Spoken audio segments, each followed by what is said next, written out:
Meus irmãos, graça e paz. Vamos abrir a palavra de Deus na carta de Paulo aos Efésios.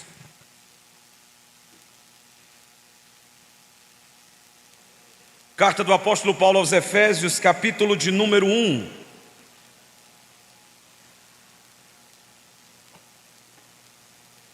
Nós vamos fazer a exposição dos versos de números 3 até o verso de número 14.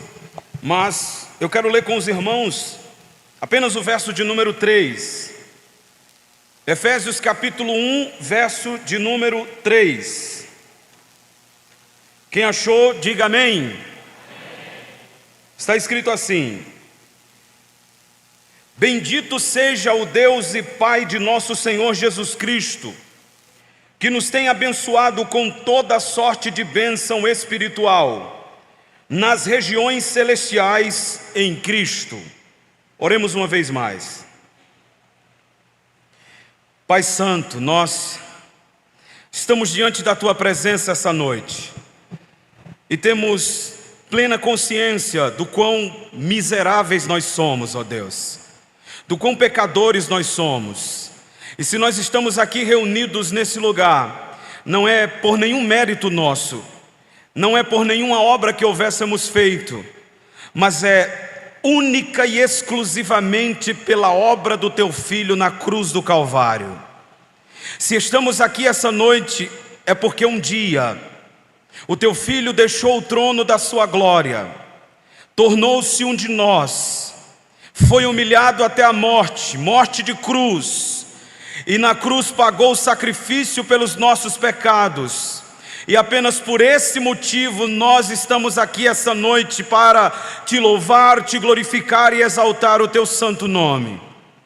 Ó Deus, nós não viemos a esse lugar para um show, nós viemos a esse lugar para um culto, para um sacrifício, onde nós ofereceremos os nossos corpos como sacrifício vivo, santo e agradável a Ti, pois este é o nosso culto racional. Que toda distração nesse exato momento desapareça, ó Deus. Que os irmãos estejam plenamente aqui neste santo lugar, não apenas com o corpo, mas em espírito, alma e corpo, ó Deus. Que o Teu Espírito Santo penetre os nossos corações com a Tua palavra e que nós sejamos profundamente tocados pelo poder do Evangelho. E nós oramos para que o Senhor faça a Sua obra, para que o Teu nome seja glorificado neste lugar, em nome de Jesus, amém. Glória a Deus. Queridos, eu quero trabalhar hoje um tema: as riquezas da graça. O capítulo de número 1 da carta de Paulo aos Efésios, dos versos de números 3 até o verso de número 14, trata a respeito das gloriosas bênçãos da Santíssima Trindade na história da nossa salvação. E nesse trecho que ora nós acabamos de ler, o apóstolo Paulo, ele vai falar a respeito das bênçãos espirituais que nós recebemos na nossa salvação ou na história da nossa redenção. E ele vai mostrar que nós somos ricamente abençoados pelo Deus Pai, pelo Deus Filho e pelo Deus Espírito Santo. E Paulo tem um propósito aqui no capítulo de número 1 de enfatizar que a nossa salvação, ela teve a participação plena do Deus triuno. Nós cremos num único Deus vivo e verdadeiro, mas esse único Deus vivo e verdadeiro, ele subsiste em três pessoas: Pai, Filho e Espírito Santo. Não são três deuses, são três pessoas e um único Deus. E é interessante notarmos, irmãos, que essas três pessoas da Santíssima Trindade nos abençoou com gloriosas bênçãos espirituais. E se nós dermos uma olhada rápida dos versos 3 a 6, nós fomos abençoados pelo Pai no que diz respeito ao passado, nós fomos eleitos pelo Pai. Dos versos de número 7 a 11, nós fomos abençoados pelo Filho, no que diz respeito ao presente, somos redimidos pelo Filho Jesus Cristo. E no que diz respeito ao futuro, nós fomos abençoados pelo Deus Espírito Santo. Dos versos 12 a 14, a Bíblia diz que nós fomos selados com o Espírito Santo. Então nós percebemos que para salvar o homem, toda a Santíssima Trindade estava envolvida. Nós fomos eleitos pelo Pai, redimidos pelo Filho e selados com o Espírito Santo de Deus. E Paulo diz que essas são as grandes riquezas da graça. E Paulo diz também que são as gloriosas bênçãos espirituais. Portanto, se você está aqui esta noite e tem absolutamente certeza de que és um salvo em Cristo Jesus, você é ricamente abençoado pelo Pai, pelo Filho e pelo Espírito Santo de Deus. Porque a verdadeira bênção não é conquistar a casa nova. A verdadeira bênção não é ter um carro novo na garagem. A verdadeira bênção não é tornar-se famoso sobre a terra. Todas estas coisas são efêmeras. Todas essas coisas são passageiras. A verdadeira bênção é saber que naquele grande dia meu nome será chamado e o reino dos céus será a minha propriedade. Você pode ir para o inferno com um carro novo na garagem. Você pode ir para o inferno com uma casa muito grande, bela e larga. Você pode ir para o inferno sendo a pessoa mais famosa desta terra. Mas você jamais irá para o inferno se você foi alcançado pela graça de Deus. É por isso que nós temos que entender, irmãos, o que são as verdadeiras bênçãos. Me lembro de alguém ter dito uma vez que depois que certa pessoa entrou na igreja evangélica, ela começou a ser abençoada. E eu disse para aquele camarada: defina-me as suas bênçãos. E ele disse: as bênçãos que ele recebeu são as seguintes: ele não tinha casa, agora tem. Ele não tinha carro, agora tem. Ele não tinha emprego, agora tem. E eu disse para aquele camarada: se para você bênção é isso, este homem é o mais miserável de todos os homens. Porque a verdadeira bênção não consiste em bens materiais, irmãos. A igreja de Laodiceia, em Apocalipse capítulo 3, que dizia: rico sou, de nada tenho falta. Jesus examinou aquela igreja, olhou para toda a sua prosperidade material, olhou para os seus templos suntuosos, olhou para a riqueza dos irmãos daquela igreja e diz: vocês dizem, rico sou, de nada tenho falta, mas eu digo que vocês são desgraçados, miseráveis, cegos e nus. Sabe o que é que Jesus está dizendo? Materialismo não significa bênção de Deus. Há ímpios que têm muitos bens materiais, mas são paupérrimos e pobres. Se, irmãos, no inferno eu vivesse feliz com Cristo, eu preferiria o inferno com Cristo do que um céu de bens materiais, se Jesus não estivesse lá. Nesta noite, você que é salvo, não é abençoado por causa de bens materiais. Nesta noite, você que é salvo, é abençoado por causa da graça de Deus. Evangelho da prosperidade material é uma desgraça. Se você quiser ganhar alguma coisa aqui nessa terra, trabalhe, do suor do seu rosto comerás, ponto final. Mas o Evangelho é mais do que bens materiais. O Evangelho é ser abençoado com as gloriosas bênçãos espirituais. E nesta noite, irmãos, para os que não são salvos, nós estamos apresentando a vocês o Evangelho que não torna você rico de riquezas materiais, mas que torna você alguém rico da graça soberana de Deus. Essa é a maior riqueza. E Paulo ele vai nos mostrar em primeiro lugar quais foram as bênçãos de Deus Pai na história da redenção. Olhem comigo o versículo 3, porque é a introdução do que Paulo vai dizer. E não feche sua Bíblia, por favor. John Piper, e eu gosto dessa frase,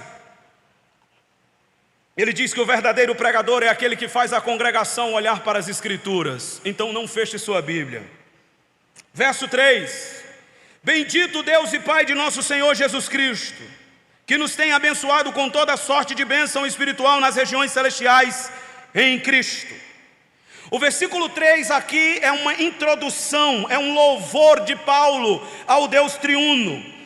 Se você percebeu, aqui no versículo de número 3, o apóstolo Paulo, ele menciona a Trindade, porque ele diz: bendito seja o Deus e Pai de nosso Senhor Jesus Cristo.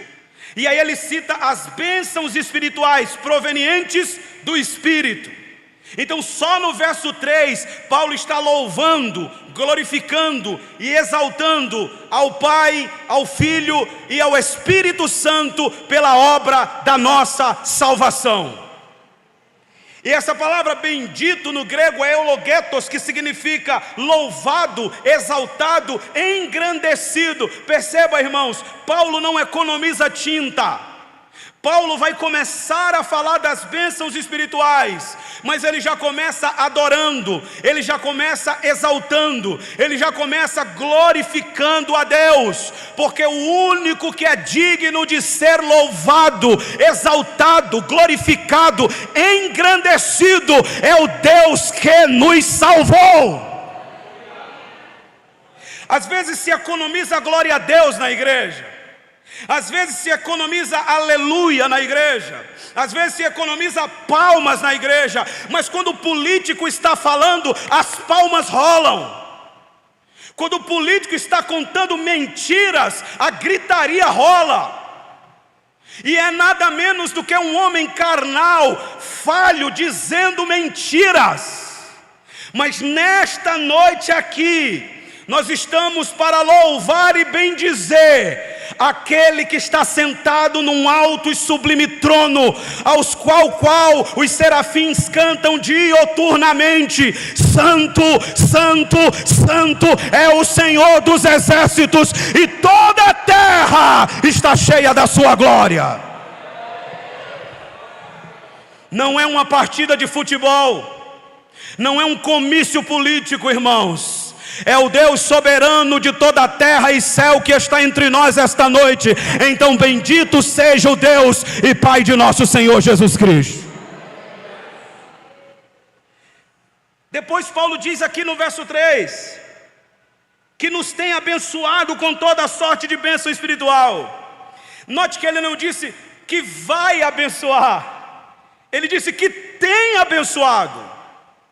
Se você perceber o tempo presente aí, o tempo verbal, indica que nós já somos abençoados por Deus. Nós não seremos, nós já somos abençoados por Deus. Por quê?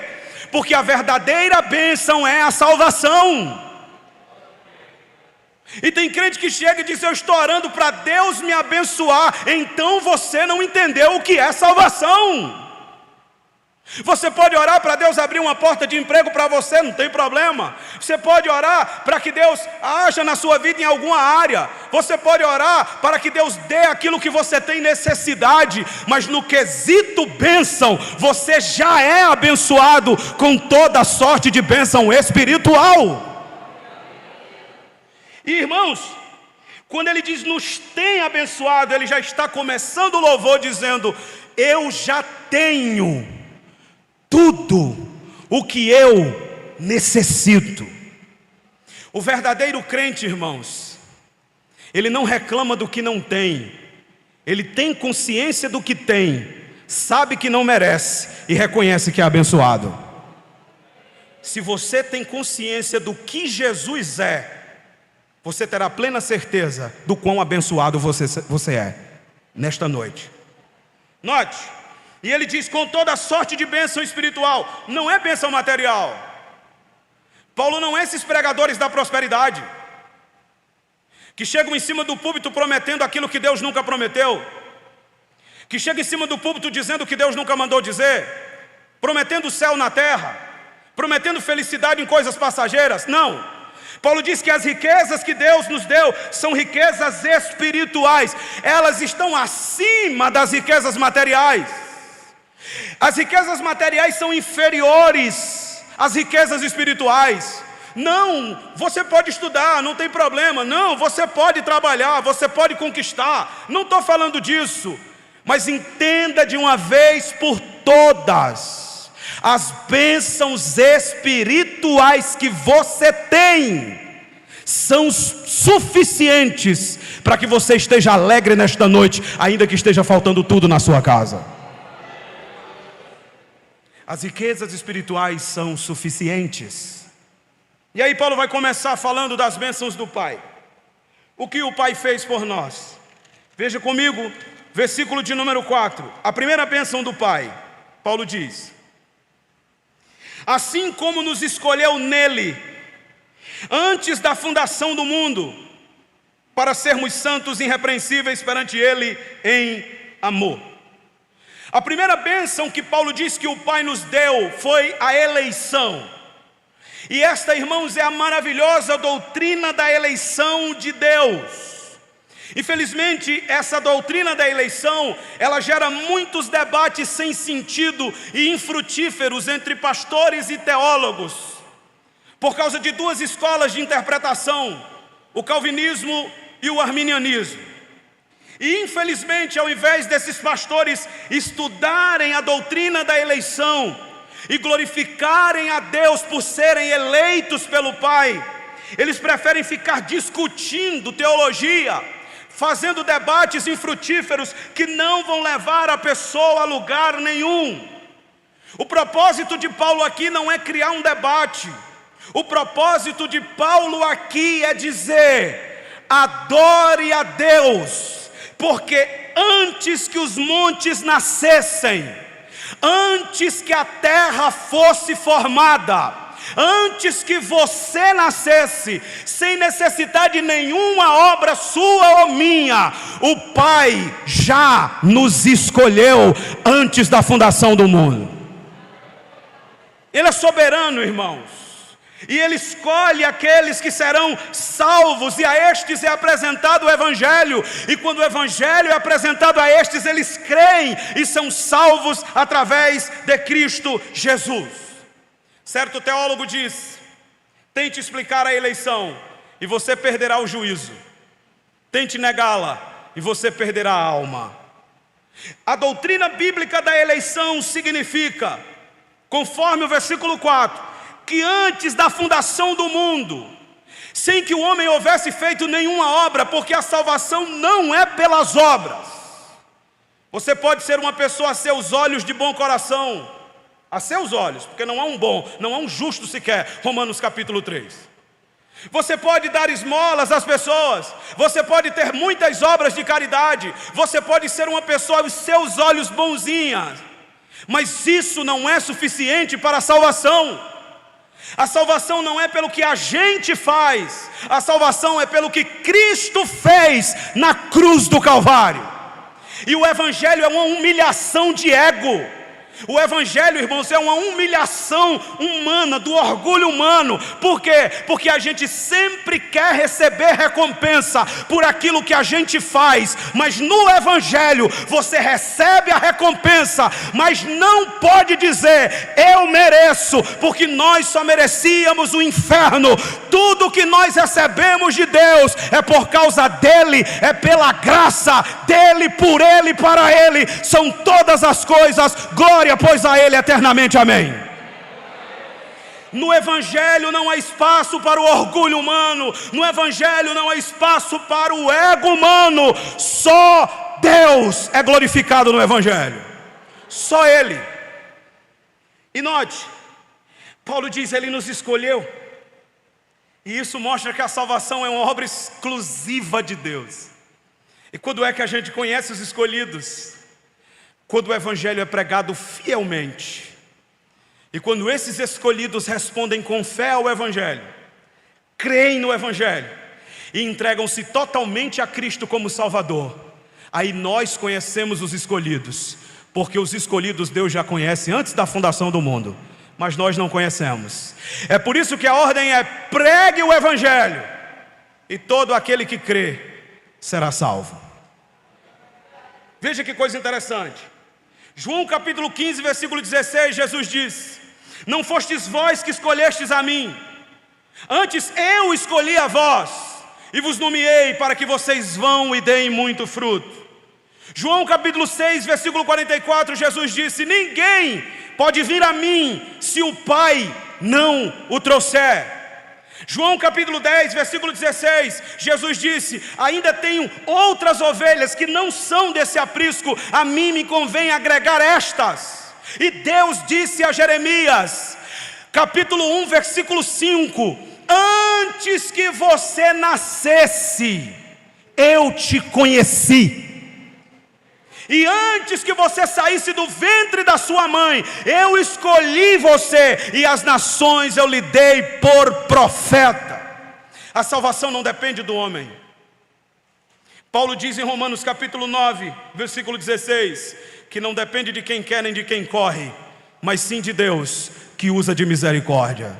E se Ele está falando ao seu coração esta noite, Ele está usando de misericórdia com você. Por isso, não rejeite a oferta do evangelho. Talvez depois seja tarde demais. Escute, a primeira bênção do Pai é que Ele nos escolheu. Mas veja a sequência do versículo: assim como nos escolheu nele, antes da fundação do mundo. Agora olha o propósito: para sermos santos e irrepreensíveis perante Ele em amor. Qual é o propósito da eleição? Fazer com que eu e você seja santo e irrepreensível. Existe uma doutrina que diz assim: uma vez salvo, salvo para sempre. E esta doutrina ensina nas suas entrelinhas que se você é eleito, você pode viver na prática do pecado, porque no final das contas você vai ser salvo. Mas John Calvino dizia que dizer que a eleição é dar liberdade para pecar é não ser um eleito. O texto que nós acabamos de ler não diz: o Pai lhe elegeu para você viver no pecado. O texto que nós acabamos de ler diz: o Pai nos elegeu para que nós sejamos santos. A maior evidência que você é um eleito não é porque você levantou a mão um dia e veio aqui na frente. A maior evidência que você é um eleito não é porque você tomou um banho numa caixa d'água. A maior evidência que você é um eleito não é nem se você vem todos os cultos na semana, ou se você vem uma vez só na semana, ou se você vem só no domingo. Não! A maior evidência que você é um eleito é se você vive na terra como um santo e um irrepreensível. Essa aqui é a maior evidência. Porque tem muita gente achando que é salvo porque um dia disse que se batizou. Tem muita gente achando que é salvo porque toma Santa Ceia, todo esculhambado. Tem muita gente achando que é salvo porque está na igreja todos os dias. Aqui a Bíblia, irmãos, Ele nos elegeu nele antes da fundação do mundo para sermos santos e irrepreensível. Se você não vive em santidade, se você não é irrepreensível, você não é eleito. Não é. E eu não estou inventando nada, eu estou lendo o texto. Você conhece um eleito quando esse eleito ele tem pavor do pecado, quando ele foge do pecado, quando ele não quer se envolver com o pecado. Isso é um eleito. É alguém que entendeu, porque, irmão, a frase não é uma vez salvo, salvo para sempre, posso viver no pecado. Não, não, não. Uma vez salvo, viva como salvo. E o salvo vive em santidade. A palavra santidade no grego é a palavra hagios, ou santo, é a palavra hagios, que significa separado e consagrado. Separado de quê? Separado do pecado, separado do mundo, separado da imoralidade, separado da carnalidade, separado da imundícia e consagrado. Para quem? Para Deus. Para Deus. É isso que nós temos que voltar a pregar nos púlpitos, porque tem muita gente se apoiando em um solo de gelo, rachado, achando que chegando no céu vai entrar na porta, simplesmente porque se batizou, simplesmente porque era membro da Igreja Batista de Vila Marcela, simplesmente porque fez algumas obras de caridade. Não, querido. A marca da eleição é a santificação.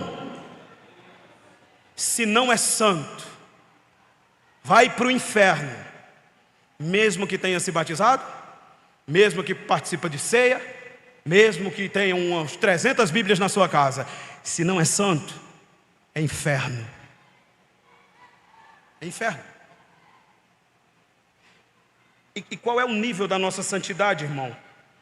Porque é necessário isso aqui. Porque o padrão de santidade não são os irmãos da igreja.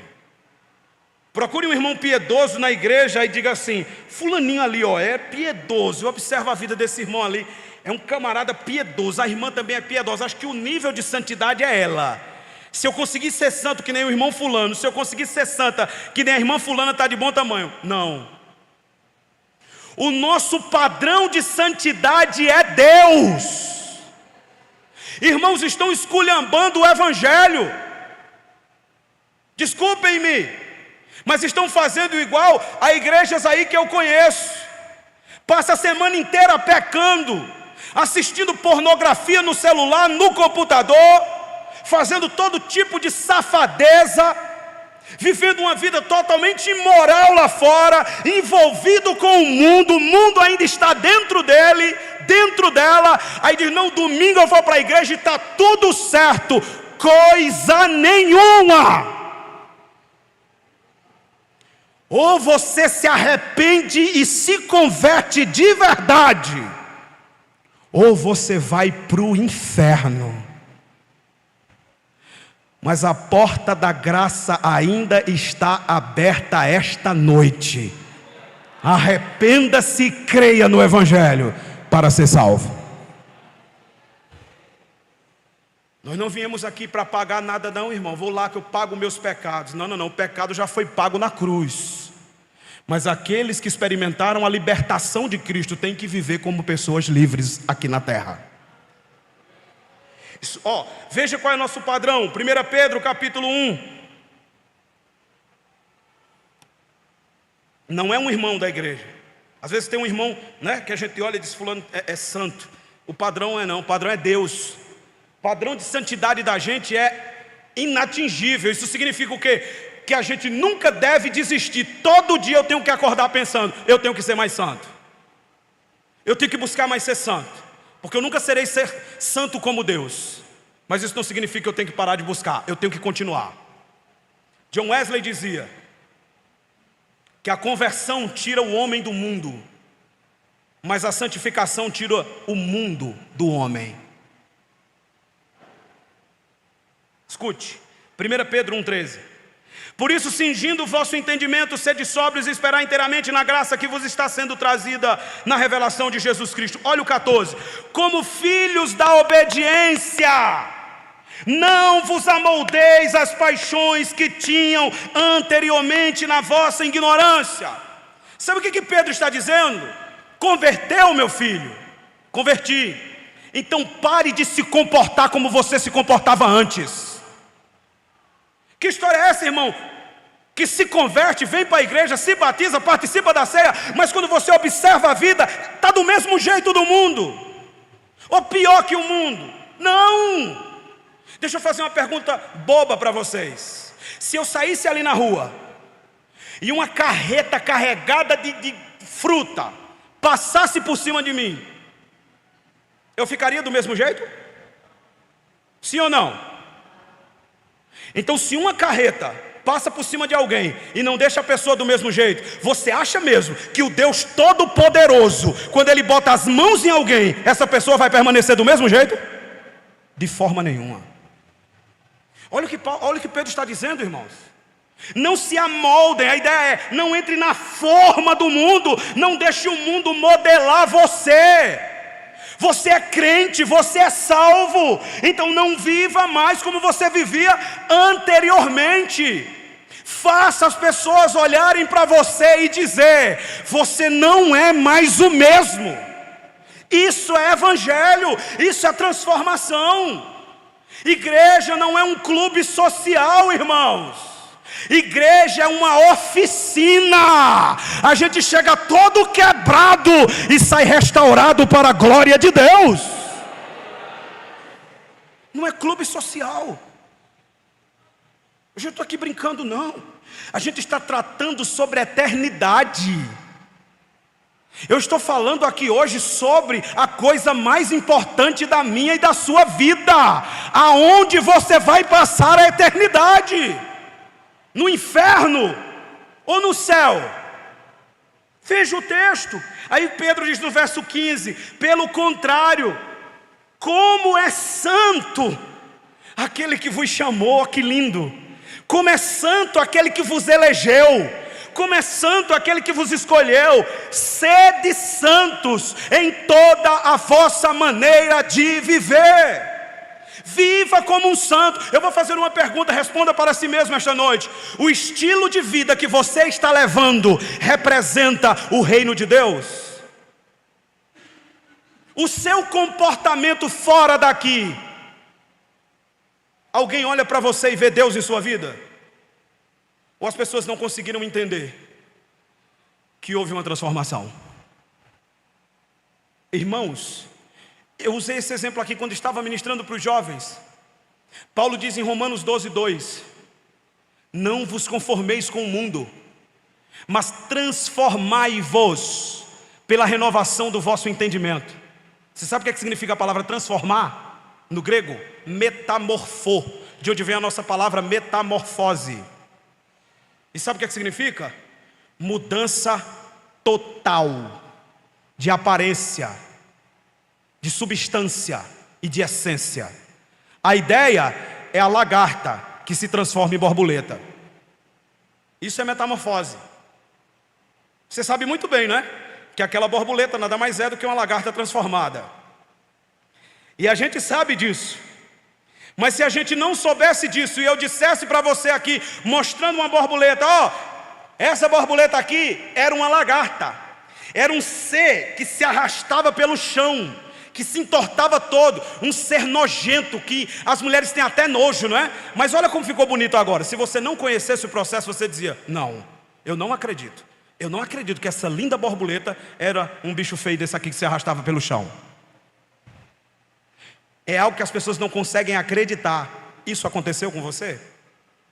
Seus parentes, quando olham para você, eles conseguem notar a diferença?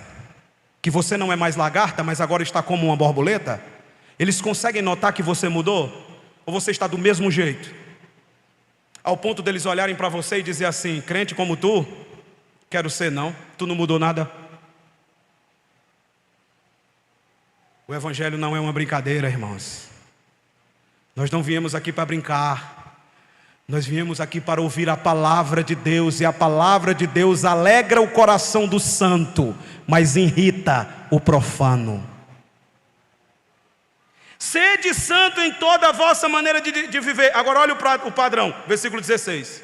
Porque está escrito: sede santo, porque eu, o Senhor, sou santo. Quem é o padrão? Deus. Não é o irmão da igreja, não. Não, é assim. Eu vejo lá o povo da igreja, fulano é assim, assim, assim. Eu vou ser também. Fulano não é? Sim, só que seu padrão não é ele não. O seu padrão é Deus. Mudou. Você não foi chamado para ser santo como eu sou santo. Eu não fui chamado para ser santo como você é santo. Todos nós somos chamados para ser santo como Deus é santo. Ele é o nosso padrão. Isso significa que todos os dias a gente tem que buscar viver em santidade, porque o padrão é alto. Agora me diga, irmãos, cadê esses sermões? Já viram os pregadores da prosperidade pregando esse sermão? Prega não, porque eles não querem, eles não têm interesse na alma de vocês, mas sim nos bens. Mas eu fui chamado para alertar um povo que ainda tem vontade de morar no céu. Volte para Efésios. Segunda bênção do Pai, deixa eu acelerar. Versículo 5, Efésios 1:5. E nos predestinou para Ele, para a adoção de filhos por meio de Jesus Cristo, segundo o beneplácito da sua vontade, para o louvor da sua glória, que Ele nos concedeu gratuitamente no amado. Segunda bênção do Pai. A primeira, Ele nos escolheu. A segunda, Ele nos adotou. Isso aqui eu acho maravilhoso.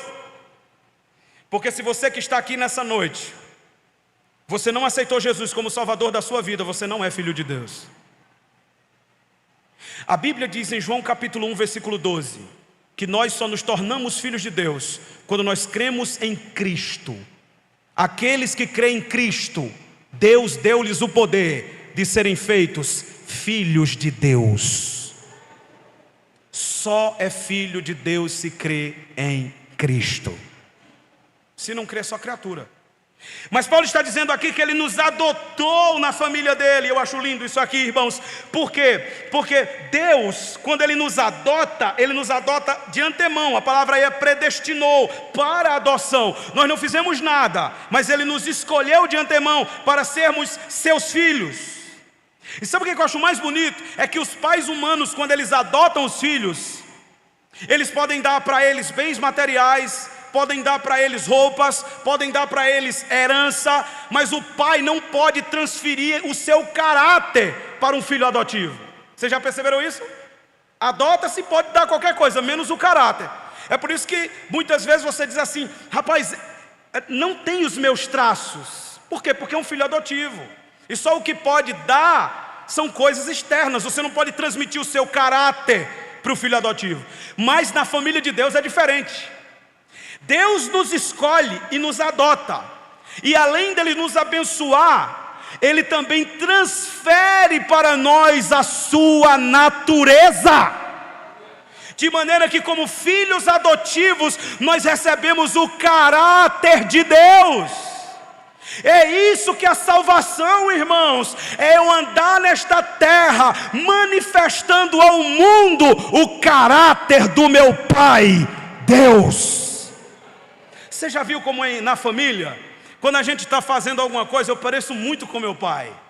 Aí quando a gente faz alguma coisa, aí os mais velhos olham assim a gente fazendo, os avós, e dizem assim: olha o que ele está fazendo, do mesmo jeito do pai dele. Não é assim? Atitudes, o caminhar muitas vezes, alguma palavra que você usa, alguma coisa que você diz, reflete o caráter do pai. Por quê? Porque foi transferido ali alguma influência. Pois tem que ser assim também na vida espiritual. Que história é essa da gente sair dizendo que é filho de Deus e lá fora a gente se comporta como filho do diabo? Não, irmãos, se eu sou filho de Deus, se você é filho de Deus, filha de Deus, o caráter do seu pai vai estar exposto em você por onde você andar. Uma vez Jesus disse aos judeus, João capítulo 8, não vamos ler para ganhar tempo. Eles disseram: nós temos por pai Abraão. Aí Jesus disse: Abraão não. Vocês estão querendo me matar? Abraão nunca fez isso. Aí eles disseram: nós temos um pai que é Deus. Aí Jesus pegou pesado. Aí Jesus disse: se Deus fosse o pai de vocês, vocês ouviriam a minha palavra. Mas vocês têm por pai o diabo, porque ele foi homicida desde o princípio e vocês estão querendo me matar. E a minha palavra não entra em vós. Aí o que é que Jesus disse? Mentiroso, trambiqueiro, traidor, impuro. Todas essas pessoas são filhos de quem? De quem? Do Satanás. Santos, quebrantados, arrependidos, convertidos, adoradores, são filhos de quem? Deus. Qual é o caráter que você está mostrando? Irmãos, é mais do que reunião, é mais do que culto, é fruto do Espírito. É fruto do Espírito. É mais do que só isso aqui. Isso aqui é bom. Mas ser santo aqui é a coisa mais fácil do mundo. Quem é você com o celular na mão quando a porta do banheiro se fecha?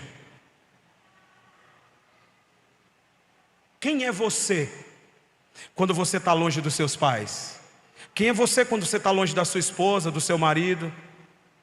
Quem é você quando você tem a oportunidade de destruir alguém? Quem é você quando você tem a oportunidade de se aproveitar de alguém nos negócios? Quem é você no trabalho quando o patrão não está olhando para você? É lá que a gente prova que é santo. Aqui é fácil. Coisa mais fácil do mundo. Antes de você levantar as suas mãos aqui para adorar a Deus, onde era que elas estavam? Antes de você olhar para essa Bíblia, você estava olhando para onde? Antes de seus pés virem para a casa de Deus, eles foram aonde? Nesse São João do Vale. Espírito, alma e corpo. Ou é você por inteiro, ou Deus não quer o seu resto. Quem gosta de resto é Satanás. Deus quer você plenamente.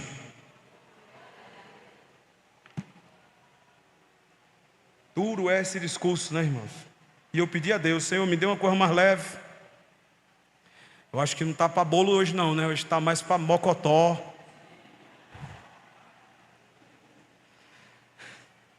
Versículo de número 7, vamos olhar as bênçãos do Filho. No qual temos a redenção pelo seu sangue, a remissão dos pecados, segundo a riqueza da sua graça, que Deus derramou abundantemente sobre nós em toda sabedoria e prudência. Qual é a bênção do Filho? Nota, a bênção do Pai é escolher você. Você é escolhido de Deus. Você foi adotado por Deus. Essas são as bênçãos do Pai.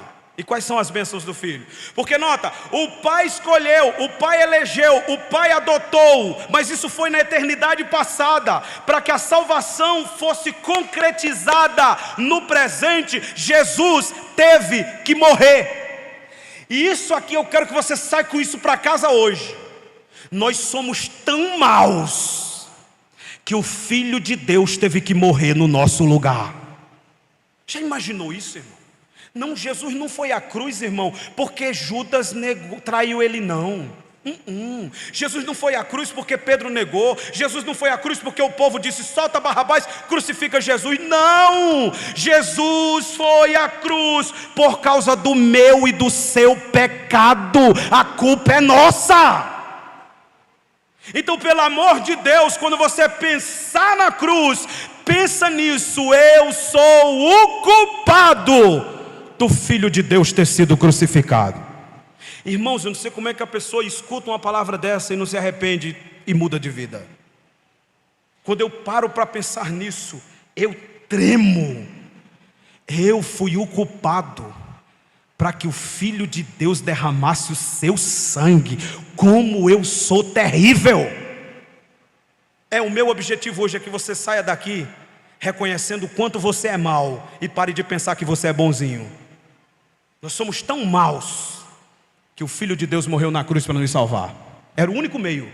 E a palavra que é usada aqui, no qual temos a redenção pelo seu sangue. A primeira bênção do Filho é, ele nos remiu. Sabe o que significa a palavra remir? Apolítrosis, em grego, significa dar o pagamento para o resgate de um escravo. Nós éramos escravos, irmãos. Estávamos presos. E o preço que fora exigido para a nossa liberdade foi sangue.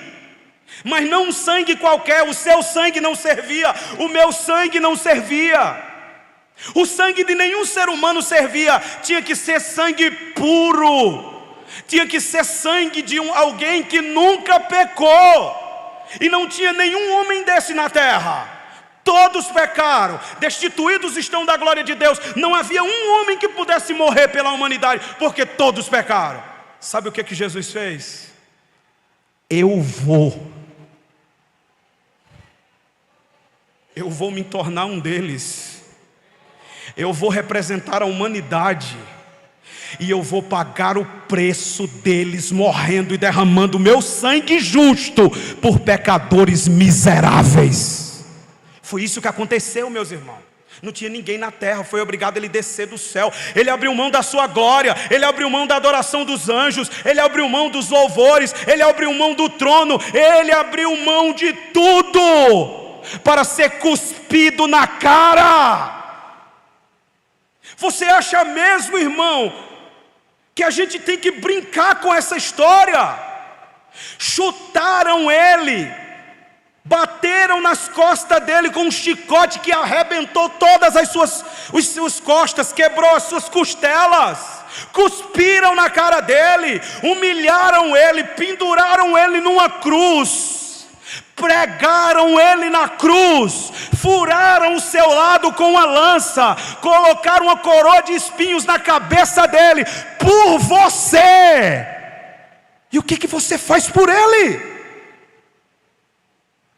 O que você faz por ele? Você acha mesmo que é normal? Ele morreu por mim, mas eu posso ir para a igreja quando eu quiser, ler a Bíblia quando eu quiser, orar quando eu quiser, eu posso dar uma saidinha para o mundo, eu posso beber uma coisinha aqui, eu posso fazer uma coisinha ali. Meu irmão, minha irmã, Ele deu a vida por você. Honre Ele ao longo de toda a sua vida. Se você parar para pensar o que Ele sofreu por você, você vai fugir do pecado. Eu não posso pecar contra o Cordeiro de Deus que derramou seu sangue por mim na cruz do Calvário. Eu não posso fazer isso com Ele. A primeira verdade é essa. Do que Ele nos libertou? Ele nos libertou de Deus. Irmão Marcos, sabe por quê? Porque no fim das contas quem está virado conosco era Deus, não era Satanás não. Porque a parte ofendida foi Deus. A gente ofendeu a santidade de Deus, a gente pecou contra Deus, o homem pecou contra Deus, e Deus iria julgar, punir, e a ira de Deus estava vindo contra nós como um meteoro pegando fogo. Mas antes dessa ira cair sobre você, quando você creu em Cristo como Salvador, Cristo entrou na frente da ira de Deus e sofreu toda a ira de Deus em seu lugar. Você acha mesmo que dá para levar uma vida cristã relaxada, depois de ouvir o que Ele fez por você? Você acha mesmo que Ele merece o tipo de cristão que você é, diante do que Ele fez por você? Você acha que está bom sua vida cristã? Porque diante de Deus, irmãos, eu acho que eu tenho que melhorar muito. Diante do que Ele fez por mim, eu tenho que melhorar muito. Porque foi muito amor para a gente tratar Ele com a maior indiferença do mundo. A Deus, depois eu vejo isso. As coisas de Deus, não, isso aí não. Depois eu vejo. Não, querido. Ele é mais importante do que qualquer coisa ou pessoa. Porque Ele veio do céu à terra para pagar o preço do meu e do seu pecado. E se isso não for amor, não tem sentido a vida. Ele nos libertou dele mesmo, Ele nos libertou da escravidão do pecado, Ele nos libertou da lei, Ele nos libertou do mundo. Não dá tempo de lermos as referências. Eu vou terminar aqui porque a hora não me permite ir mais além. Eu vou apenas comentar rapidamente para os irmãos entenderem o contexto todo. O que Ele fez mais? Versículo 7.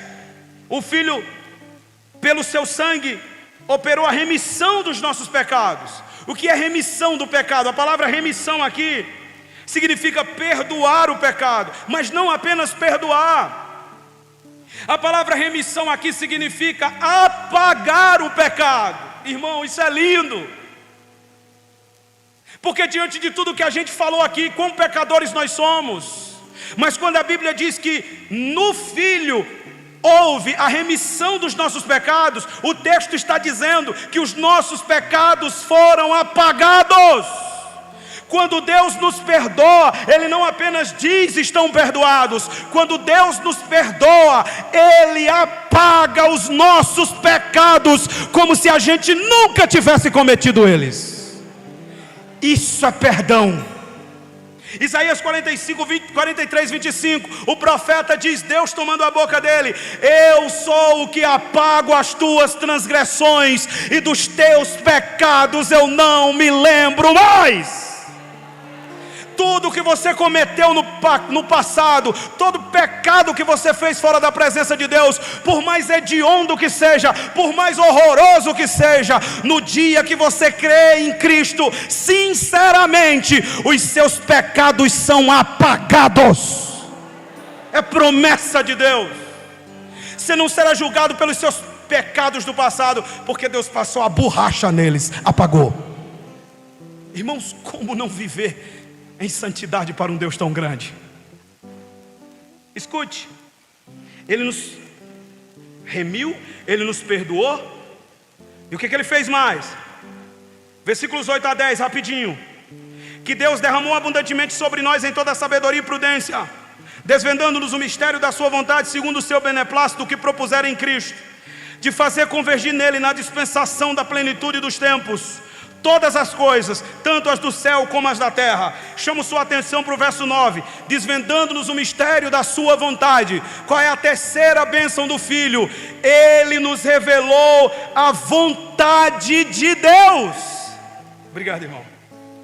O Filho nos revelou a vontade de Deus. E qual é a vontade de Deus? João capítulo 6, versículo 38 a 40. Resumindo, Jesus disse: a vontade de Deus é essa, que vocês creiam no Filho, para que vocês tenham a vida eterna.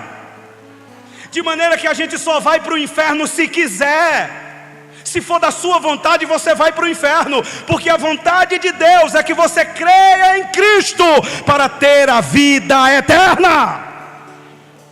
Então, meu irmão, em nome de Jesus, arrependa-se hoje e creia em Cristo. Você está falando isso para quem, irmão? Você está falando só para os visitantes? Não, estou falando para muitos crentes dessa igreja, que acham que são salvos porque se batizaram, que acham que são salvos porque participam de culto de ceia, mas que não há um caráter de Cristo sendo gerado aí. Nesta noite o Espírito de Deus pela palavra está dizendo: se arrependa hoje, mude hoje, porque a vontade de Deus é que você seja salvo.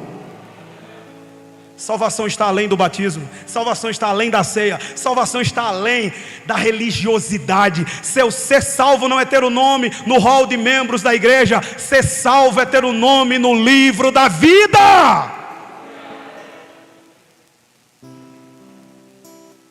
Tem que terminar, né, irmãos? Olha aqui outra bênção, versículo de número 11 e 12. A fim de sermos para o louvor da sua glória, nós os que de antemão esperamos em Cristo, em quem também vós, depois que ouvistes a palavra da verdade. Mas deixa eu chamar a sua atenção aqui no verso 11, ó. Nele digo, no qual fomos também feito herança. Qual é a outra bênção que o Filho nos dá?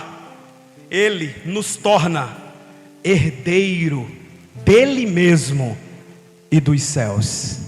Ah, irmãos, você já imaginou isso? Sua conta estava zerada, você não tinha nada, espiritualmente falando, tá? Mas quando você creu em Cristo, Ele é a sua herança, Jesus. Ele te tornou herdeiro do céu. Sabe o que é que isso significa? Significa que se Cristo é a sua herança, você tem tudo o que você precisa. Não, você não precisa mais de nada. Você pode viver sem esse carro que você tanto quer comprar. Você pode viver sem essa casa que você sonha tanto. Você pode viver sem isso aí que você está imaginando ter. Você pode viver sem esse emprego, se essas coisas vierem, amém. Mas você pode viver sem tudo isso. Mas você não pode viver sem Cristo. Não pode viver sem Ele. Ele é a razão da nossa vida. Não direi nunca, venha para Jesus e você vai ter isso ou ter aquilo. Não, não, não.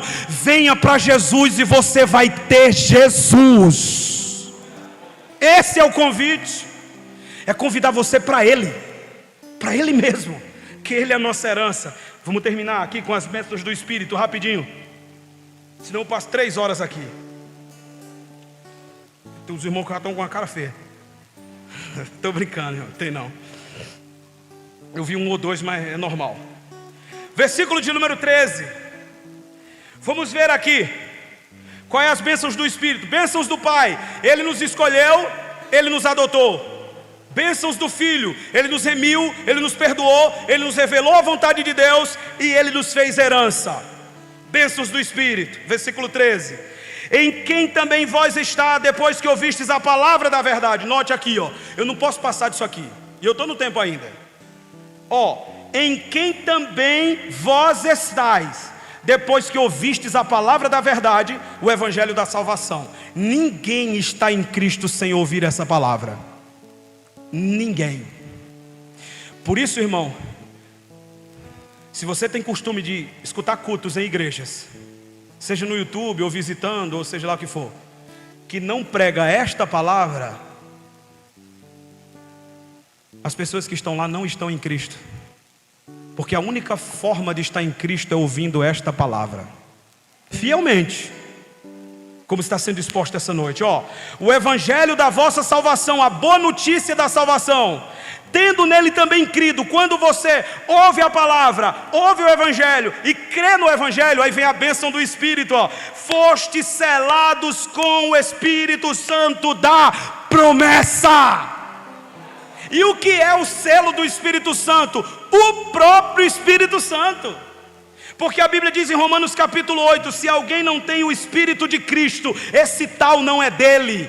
Que coisa linda, o Pai te escolheu, o Pai te elegeu, o Pai te adotou, o Filho morreu por você, e o Espírito morando em você, é a garantia de que você está selado, e naquele dia Ele vem te buscar.